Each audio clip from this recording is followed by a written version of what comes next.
Great players don't appear out of nowhere. The trajectory was there, in the spin rate, the prospect report, the contract structure, long before the world noticed.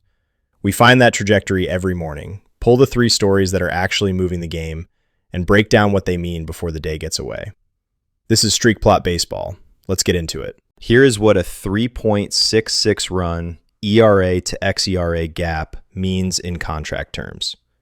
It is a walk-year illusion, and the window to monetize it is closing faster than most people in this business realize. Tomoyuki Sugano is in the final year of a $5.1 million average annual value contract with the Colorado Rockies. He is posting a 3.86 ERA. On its face, that looks like a pitcher who has outperformed his deal and built genuine market value heading into free agency. The problem, and it is a significant problem, is that virtually nothing underneath that ERA supports it. His xERA is 7.52, his FIP is 5.54, his hard hit rate against is sitting at 47.6%, his barrel rate against is 16.3%, that is elevated, materially so. Average exit velocity against is sitting above 91 miles per hour. Hitters are teeing off on Sugano. The scoreboard just has not fully reflected it yet. Now, Sugano does have some history of outperforming his expected ERA. His career average gap between ERA and xERA is about negative 1.17, meaning it is normal for him to run about a run better than the underlying metrics project. That is a legitimate skill set, or at least a persistent tendency. But his current gap is 366 runs. You take away his career baseline, and you still have a 2.49 run gap that has no sustainable explanation. That is not skill. That is strand luck. And strand luck normalizes. The contract stakes here are everything. Sugano is in a walk year at $5.1 million. That number tells you he was coming off a rough cycle. His 2025 ERA was 4.64, and he took a prove-it deal in Colorado to rebuild market value. The gamble, from his representation's perspective, was that pitching in a hitter-friendly environment with some sequencing luck could produce a marketable ERA line heading into a free agent winter. And right now, on paper, it is working. 3.86 ERA looks good on a resume.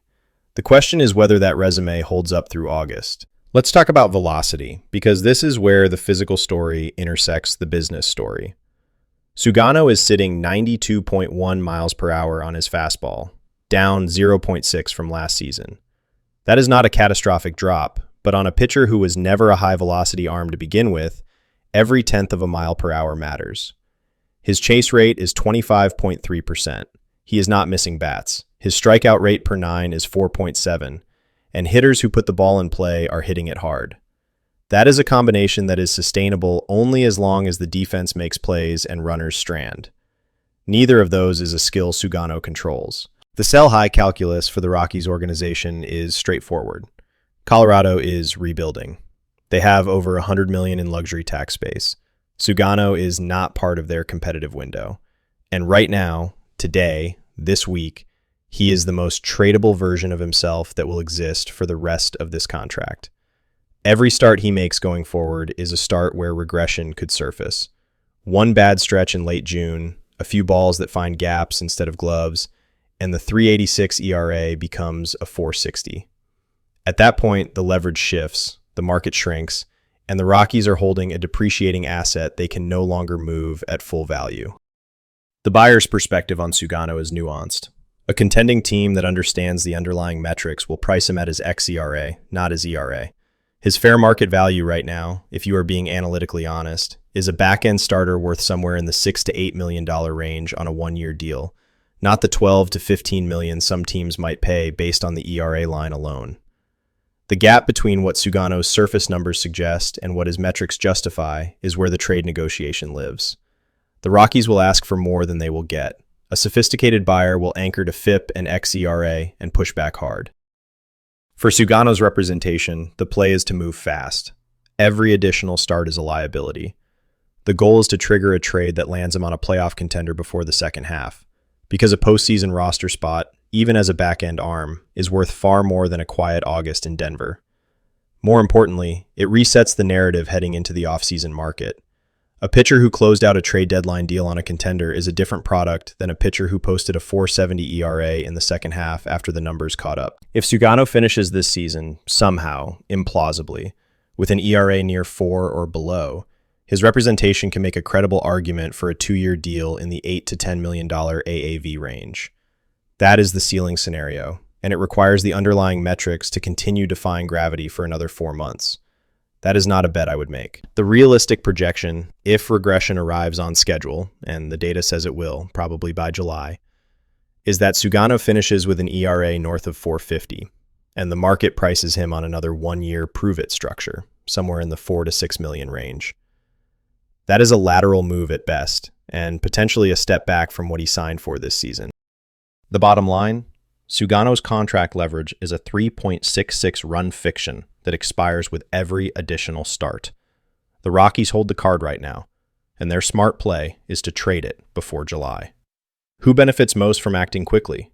Sugano's representation, if they push for a trade that maximizes his market value while the ERA line is still pristine. Who absorbs the risk?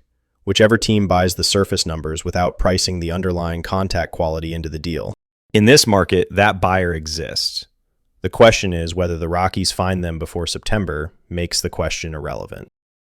Let's talk about what a walk year actually costs. Not in effort, not in arm slots, but in dollars and leverage.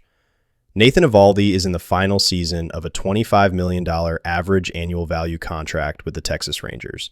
And the question every team executive is going to be asking this winter is a brutally simple one. Is the pitcher you're paying for still there?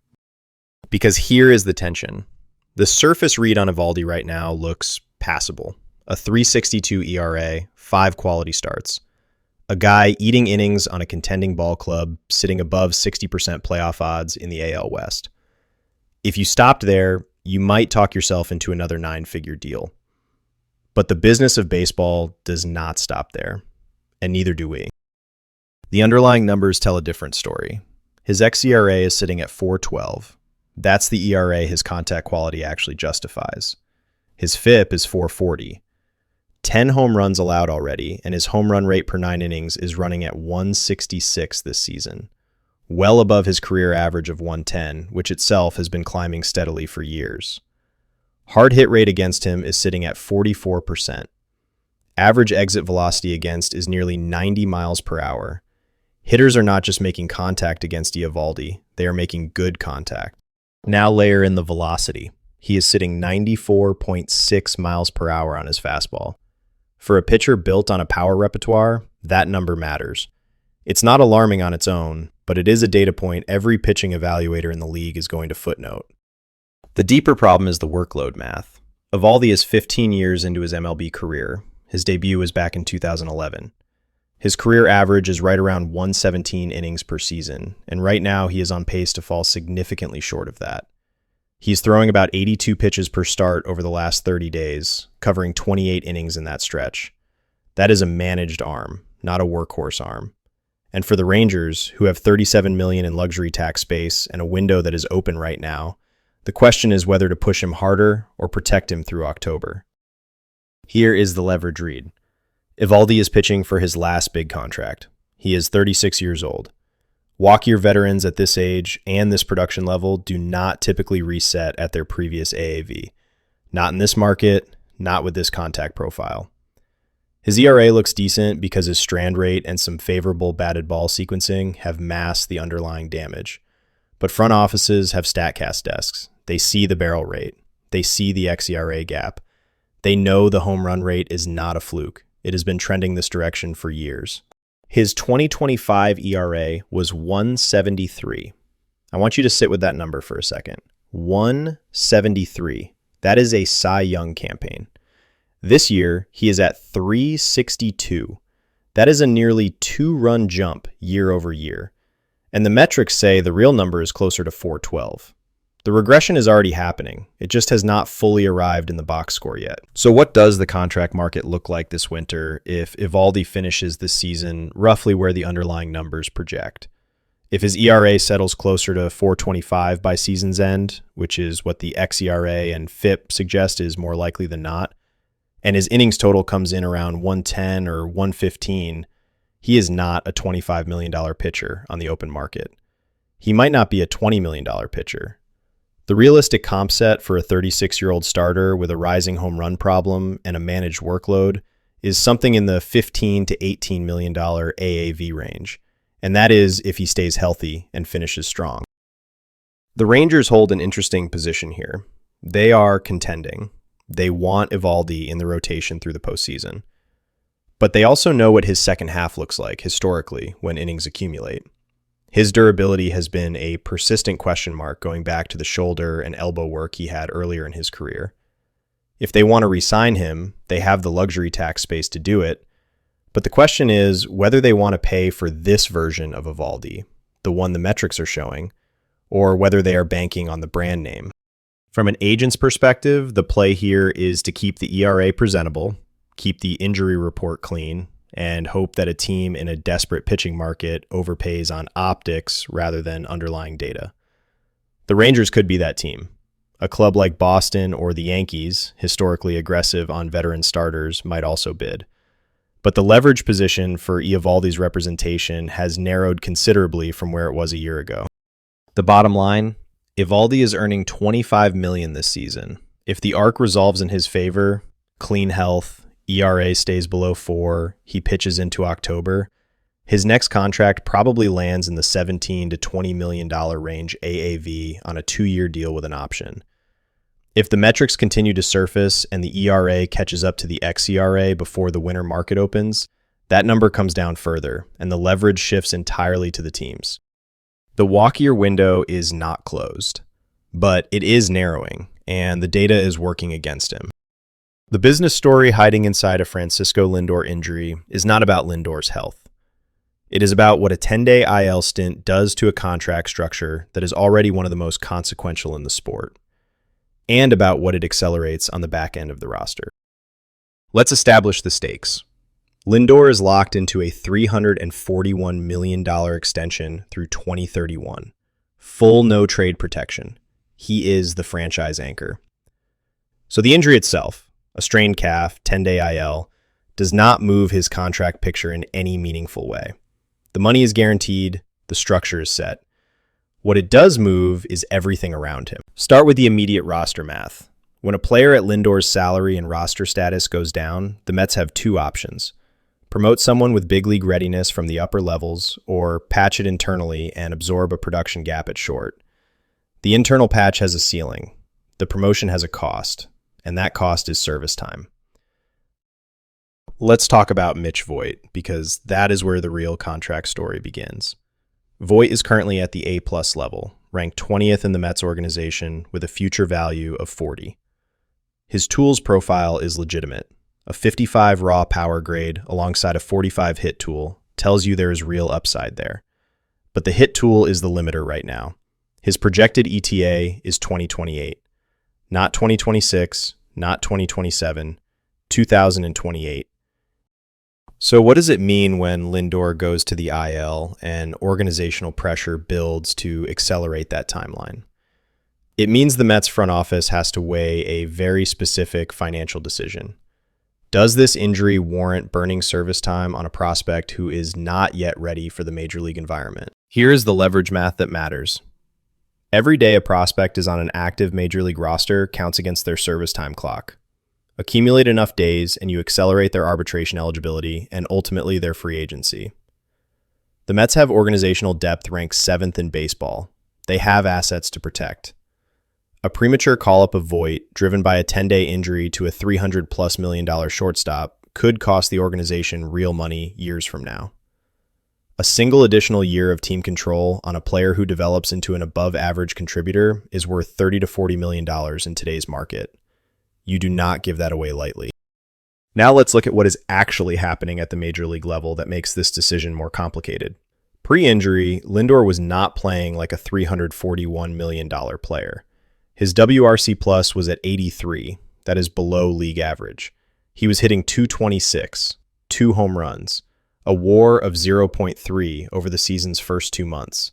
His underlying contact numbers, an xWOBA of 340, a hard hit rate of 43%, exit velocity near 91 miles per hour, suggest he is making decent contact, but not converting it into production at the rate you expect from a franchise centerpiece. The uncomfortable business question the Mets front office is quietly asking right now. Is this a calf injury, or is this also an opportunity to quietly reset expectations around a player whose performance is running significantly below contract value? I want to be careful here. Lindor is a perennial all-star. His career track record is elite. A slow start happens. But when a team is sitting at 45% playoff odds in the NL East, and their franchise player is running a sub-100 WRC+, the front office is not simply managing a short-term injury. They are managing a narrative. They are managing trade value on other roster pieces. And they are making a service time decision on a prospect that has downstream contract implications worth tens of millions of dollars. The player who benefits most from this situation contractually is whoever steps into the starting shortstop role and produces. That player, whether it is a veteran internal option or a promoted arm from the system, is pitching the organization on why their role should expand. Performances during injury windows are audition tapes for roster construction decisions, and roster construction decisions translate directly into contract offers at arbitration time. For Voit specifically, the calculus is straightforward. If the Mets promote him and he struggles, they may rush a service time cost while damaging his development. If they hold him at A+ and use a stopgap, they protect the clock and let him earn the call-up on merit. Given his 2028 ETA, the smart money says the Mets keep him in the minors. The cap strain is 10 days. The service time cost is forever. The bottom line here, Lindor's contract is immovable. The risk in this arc sits entirely on the organizational side, specifically whether a short-term production gap at shortstop pressures the front office into an early promotion decision that costs real money in the 2029 or 2030 arbitration cycle. Hold the prospect. Patch the gap internally. The math says wait. Who benefits? Depth players on the 40-man bubble who get playing time and potential arbitration leverage. Who absorbs the risk? The Mets front office, if fan pressure and playoff positioning forces their hand on Voigt's timeline. That's the read on the day. The game moves fast. The data moves faster. Come back tomorrow and we'll be ahead of it again. This is Streak Plot Baseball, where greatness is never random.